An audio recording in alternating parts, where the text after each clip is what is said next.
A very good evening to you and a warm welcome back to Galaxy Prime. It is such a pleasure to be back in your presence on this Tuesday evening as we bring you all the latest news and updates from across the continent. I'm Audrey CHIMWANDA-THWALA. This is Galaxy Universal Network. We're on channel 500 on Galaxy on Starsat, and we're coming to you live from our Midrand studios.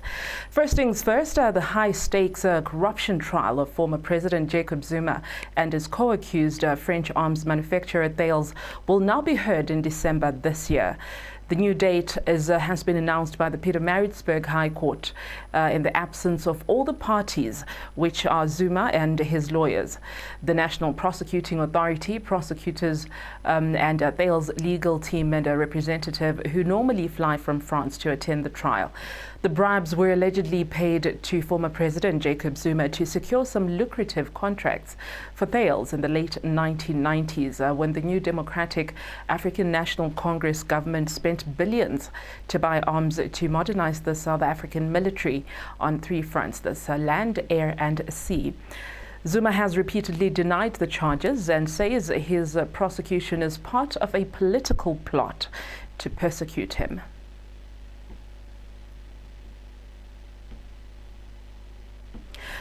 The African National Congress has lashed out at U.S. President Donald Trump after it was reported that he made disparaging remarks about Nelson Mandela and his ability to successfully run a country.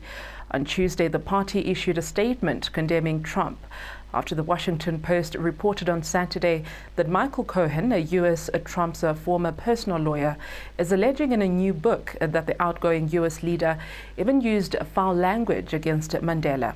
Firing back at Trump, the African National Congress says that all the freedom-loving people of the world are appalled by these insults, which come from a person who himself is not a model of competent leadership. The party adds that Trump is a divisive and misogynist and a disrespectful person ever to occupy the office of the president. Now, while the American diplomatic mission in South Africa has stayed clear of the controversial remarks by not saying anything, the White House spokesperson Kale McNani is said to have responded to the allegations by attacking Cohen's credibility, pointing that he is a convicted liar.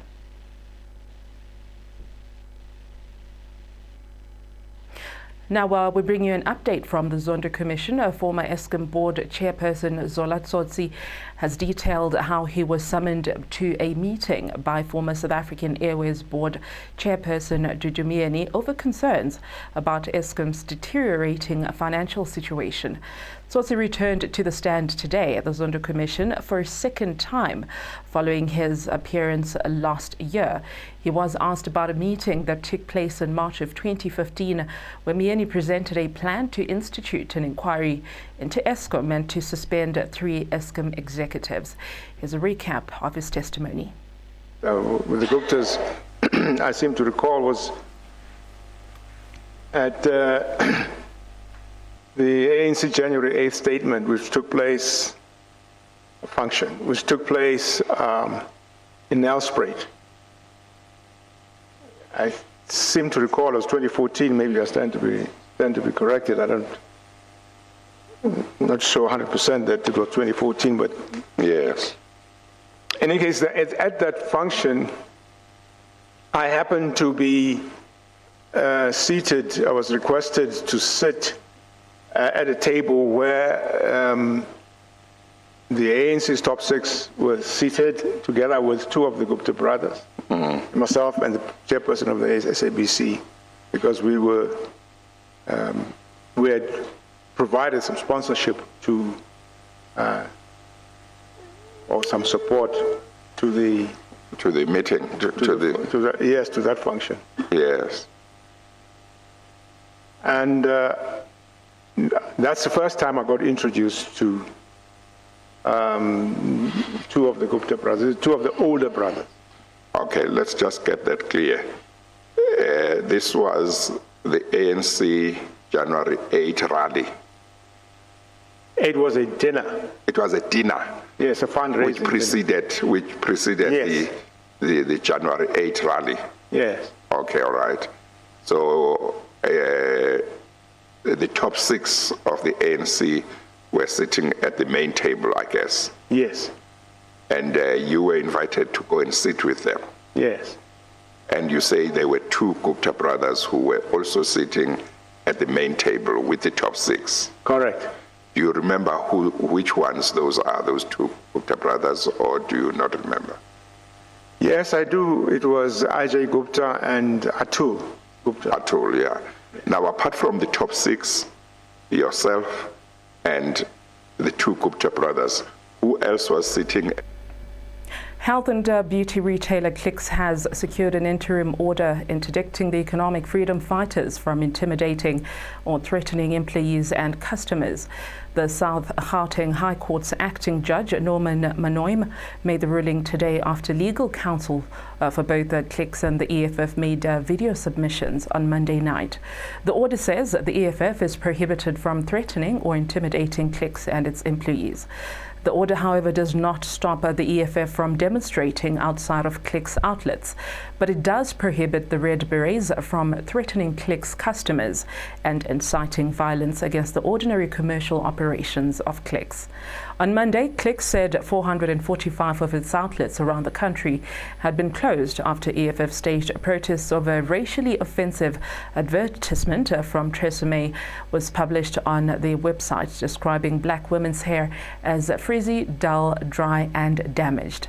Klix has since apologized. They have placed 2 junior staffers on suspension, while Tresemme has also apologized and said they will be investigating how the advert came about. Responding to the interdict, Economic Freedom Fighters spokesperson Vuyani Bambo says they would like to categorically state that they have not engaged in or commissioned any violence against employees, customers or commercial operations of Klix. And Klix has also put out a statement saying they have now dropped all Tresemme products from any of their stores nationwide.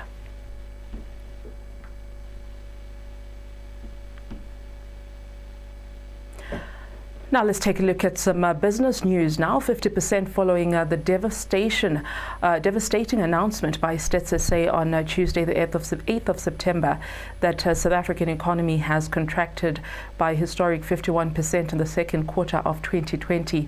The Data Collective Service has also announced that household expenditure during the COVID-19 pandemic has shrunk by nearly 50% between April and June of 2020.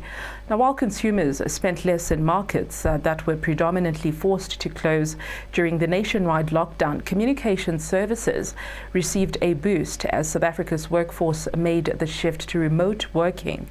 Stats SA says that the measure on expenditure by households is key to establishing the country's command of demand in the economy.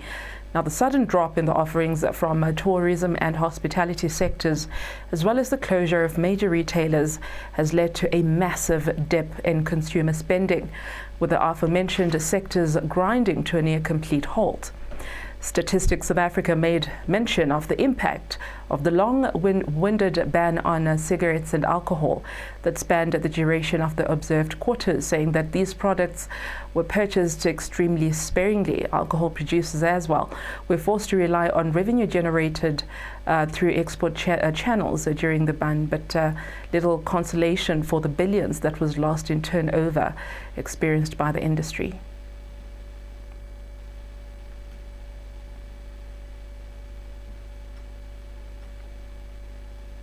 Looking further afield now, we bring you the week that was. Africa Weekly Mauritians hold mass demonstrations against the government's handling of cleanup after more than 1,000 tons of oil leaked into the sea from a stranded Japanese oil tanker. The election campaign in Ivory Coast also turned spicy, with supporters of former President Laurent Gbagbo cleared of war crimes by the International Criminal Court, submitted his candidacy to run in the October vote. Here's a report. In Mauritius, people continue to grapple with the aftermath of a huge oil spill after a Japanese merchant ship crashed into a reef off the island's southeast coast. With over 1,000 tons of oil spilled, the cleanup operation is a major undertaking. Workers with Poly Eco Group, one of the firms tasked with coordinating the response, are working to clear seaweed from the coastline, home to mangrove forests and endangered species. What we are currently doing in carrière de Creole is, since we have removed the oil from the sea surface, we are removing all bulk, all contaminated seaweed, and all material that is being contaminated by oil, and then we will proceed accordingly to the methods that will not create any damage to the environment. And the operation itself is dangerous. 2 sailors died and 2 others are still missing after a tugboat collided with a barge. Tens of thousands of Mauritians have attended demonstrations in the capital Port Louis to express their frustration at the government's response to the spill. Bruno Lorette, a maritime security expert who normally spends his days providing armed escorts to ships, has become a figurehead for protesters in recent weeks. How is it possible that we can put incompetent people at the head of our country? When you examine it, there's an institutional dysfunction at the very top of the country. That's what's distressing. That's what's, how can I put it, infuriating. And on top of that, there's no humility. There are people who cannot listen. We are all human, we all make mistakes. But I think it is important at a certain point to say, we have failed, but we will take back control, and we're not going to remain arrogant. Un autre candidat choisi, le professeur Alpha Condé. To Guinea now, and following months of speculation, the country's ruling party has confirmed that 82-year-old President Alpha Condé will seek a controversial 3rd term in office. Condé pushed through a constitutional reform in March that critics argue was designed to allow him to run for office again. Deadly protests have repeatedly rocked the country since the possibility of Condé running for a 3rd term came to light. Previously elected in 2010 and again in 2015, Condé is now a candidate in elections scheduled to take place on the 18th of October. Sudanese leaders and rebel commanders have agreed a peace deal, a crucial step towards ending 17 years of conflict in which hundreds of thousands of people have been killed. South Sudanese President Salva Kiir, a former comrade to some of the rebels during Sudan's earlier civil war, hosted and mediated the talks. We do not view this initial signing of the protocols as an end in itself. We view it as the beginning of the commitment by the parties to honor and implement the agreement in the letter and spirit. Officials said the deal was initialed and not signed in order to leave the door open for 2 key holdout groups to join in a final agreement. And finally to Ivory Coast, where supporters of exiled former President Laurent Gbagbo submitted his candidacy for October's presidential election. Gbagbo, who currently lives in Belgium after being freed conditionally by the International Criminal Court following a trial for alleged crimes against humanity, had been barred from running by the country's Electoral Commission. But his supporters have had other ideas. Au nom de la plateforme politique, Ensemble pour la démocratie et la souveraineté. On behalf of the political platform Together for Democracy and Sovereignty, we have submitted the candidacy of our political leader, President Laurent Gbagbo, the father of democracy in Ivory Coast, who we have solicited to be our candidate for the presidential election of October 2020. À l'élection présidentielle d'octobre 2020. The country remains scarred by a conflict that erupted after the 2010 vote when Gbagbo refused to hand over power to the victor, current President Alassane Ouattara. If Ouattara is a candidate, we must also be a candidate. We must let President Laurent Gbagbo return to the country. He must return. He must be president. We are all tired of all that. Why is Ouattara a candidate and the others are not? What quality does he have that the others do not? Gbagbo, who has not made any public statement about whether he wishes to run again, is living in Brussels pending the outcome of an appeal against the ICC ruling. In the meantime, he can travel, providing the country of destination accepts him. The constitution in Ivory Coast limits presidents to 2 terms, but Ouattara and his supporters argue that a tweak to the constitution in 2016 reset the clock.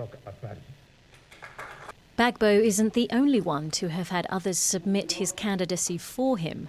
Relatives of the former rebel leader Guillaume Soro, forced into self-imposed exile in France in the face of a long list of legal problems at home, have submitted his candidacy. And former President, 86-year-old Henri Konan Bedie, who contested the 2010 election, has also thrown his hat into the ring, submitting his candidacy for the October vote. Now here's a bit of international stories. As far as years go, 2020 can be considered as a total wipeout. I'm sure we can all agree to that. The coronavirus has surfaced in every corner of the globe, infecting almost 12 million people and killing over 500,000. However, there are still some countries out there that are on this blue marble of ours that are yet to register a single case. Now, the countries without coronavirus cases so far, there's a research that has been done by experts. They claim that just 12 nations have managed to avoid the spread of the coronavirus so far. An overwhelming majority are in the Pacific Islands, which are naturally isolated from most of the outside world, of course, due to their geographical locations. 0 infections have been reported in the following places. That's in Kiribati, in Marshall Islands, in Micronesia, Nauru, Palau, Samoa, Solomon Islands, Tonga, to mention just a few.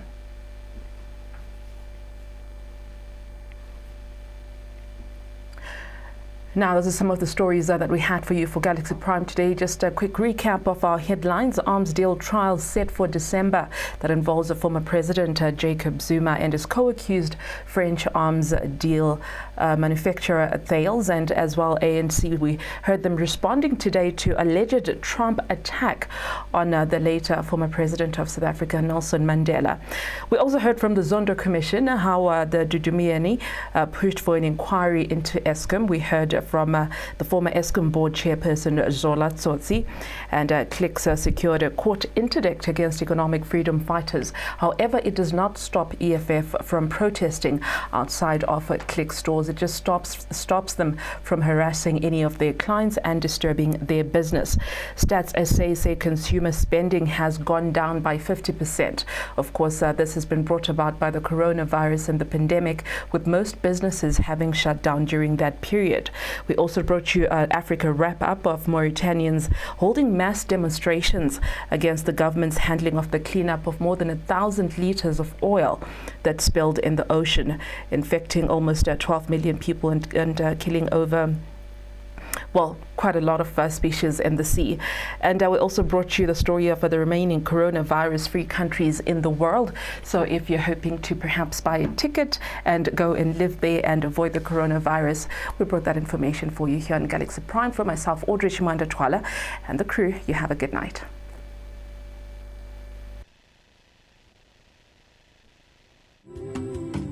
Violence and sexual abuse against children has become a major social challenge during the COVID-19 lockdown. We appeal to adults, parents and caregivers to be kind towards children during this lockdown and beyond. Give children the space they need to engage with their reading and learning activities. Do not hit them. Do not yell at them. They are equally frustrated. We urge you to listen, support and help the children to survive the COVID-19 lockdown. Report immediately any incident of sexual abuse. The Department of Basic Education. Every child is a national asset.